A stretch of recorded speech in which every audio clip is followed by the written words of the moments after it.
Hi കൊച്ചുമക്കളെ, ഇന്ന് ടീച്ചറമ്മ പറഞ്ഞു തരാൻ പോകുന്ന കഥ 3 കൂട്ടുകാരുടേതാണ്. നമുക്കൊക്കെ കൂട്ടുകാരുണ്ടല്ലേ?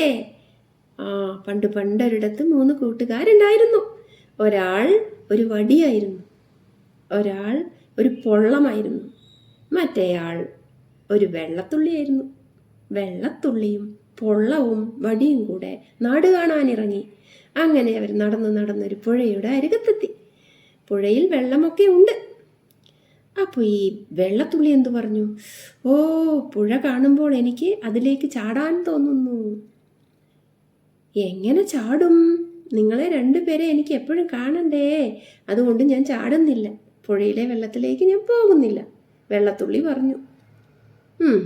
ശരി, ഇനിയിപ്പോൾ അക്കരെ കടന്നിട്ട് നമുക്ക് 3 പേർക്കും കൂടി ആ ഒരു രാജ്യം കൂടി കാണണം, പൊള്ളം പറഞ്ഞു.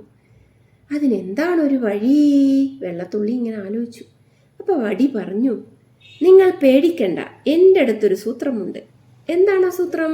എല്ലാവരും ആകാംക്ഷയോടെ ഇങ്ങനെ നോക്കി നിൽക്കുകയാണ്. അപ്പോൾ വടി പറഞ്ഞു, ഞാൻ ഈ അറ്റത്തു നിന്നും ആ അറ്റത്തിലേക്ക് ഒരു കിടത്തം കിടക്കാം.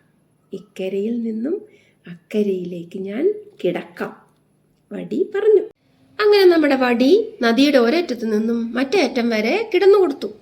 വടിയുടെ മുകളിൽ കൂടി വെള്ളത്തുള്ളി പതുക്കെ പോയി. വടി ഒന്നിളകിയതും വെള്ളത്തുള്ളി ദാ അടക്കണു വഴിയിലൂടെ ഒലിച്ചുപോയി. പൊള്ളത്തിന് ഇത് കണ്ട് ചിരി വന്നു. പെട്ടെന്ന് തന്നെ വലിയ അളവിൽ പുഴയിൽ വെള്ളം കൂടി വന്നു.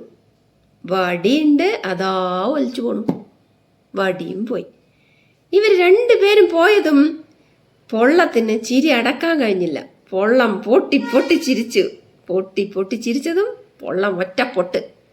പൊള്ളം പൊട്ടിപ്പോയി. എങ്ങനെയുണ്ട് കഥ? ഇതിൽ നിന്ന് നമുക്ക് പഠിക്കേണ്ട ഒരു പാഠമുണ്ട്. വെള്ളത്തുള്ളിക്കും വടിക്കും സംഭവിച്ചത് കണ്ട് പൊള്ളം വിചാരിച്ചു എനിക്കൊന്നും സംഭവിക്കില്ല എന്ന്.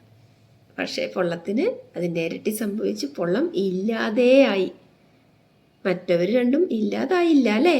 പൊള്ളം ഇല്ലാതെയായി. അപ്പം നമ്മൾ ആരെയും പരിഹസിക്കാൻ പാടില്ല. കഥ ഇഷ്ടമായോ?